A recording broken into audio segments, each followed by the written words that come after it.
വ്യക്തിപരമായി താങ്കൾ വേശ്യാലയങ്ങൾക്കെതിരാണ്? തീർച്ചയായും. ആ തൊഴിൽ ചെയ്ത് ജീവിക്കാൻ വിധിക്കപ്പെട്ട സഹോദരിമാരെ പുനരധിവസിപ്പിക്കണം. എന്റെ സർക്കാർ അതിൽ പ്രതിജ്ഞാബദ്ധരാണ്. അവരുടെ നരകതുല്യമായ ജീവിതങ്ങളെ നേരിട്ടറിയാൻ താങ്കൾ ഏതെങ്കിലും വേശ്യാലയങ്ങൾ സന്ദർശിച്ചിട്ടുണ്ടോ? നെവർ. ഞാനിത് വിശ്വസിക്കണോ മിസ്റ്റർ മുരളീകൃഷ്ണൻ? സത്യം വിശ്വസിക്കണം, മുൻധാരണകളില്ലാതെ. അതാണ് അന്തസ്സുള്ള മാധ്യമ പ്രവർത്തനം.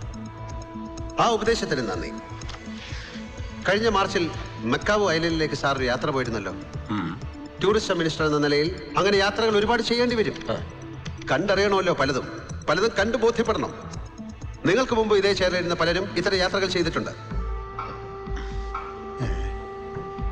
പക്ഷെ മെക്കാവിലെ സാൻ പെഡ്രോ എന്ന പഞ്ചനക്ഷത്ര വേശ്യാലയത്തിൽ താങ്കൾ നടത്തിയ സന്ദർശനം എന്തിനായിരുന്നു എന്ന് ഞാൻ ചോദിക്കുന്നില്ല. കാരണം സർക്കാർ ചെലവിലായാലും സ്വന്തം ചെലവിലായാലും സാൻ പെഡ്രോയിലേക്ക് ഒരാൾ പോകുന്നത് നന്നായി ഉണ്ണാനും ഉറങ്ങാനും അല്ല സാർ, വ്യഭിചരിക്കാനാണ്. അസംബന്ധം, തികഞ്ഞ അസംബന്ധമാണിത്.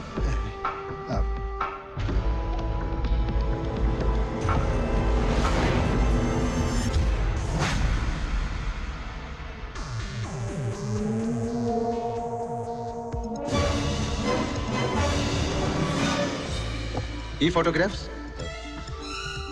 അത് ഫേക്ക്. ഉടലും തലയും ഒട്ടിച്ചു ചേർത്ത് ഫേക്ക് ഫോട്ടോസ് ഉണ്ടാക്കുന്നത് ഇക്കാലത്ത് കിൻഡർ ഗാർട്ടനിലെ കുഞ്ഞുങ്ങൾക്ക് ചെയ്യാവുന്നതേ ഉള്ളൂ.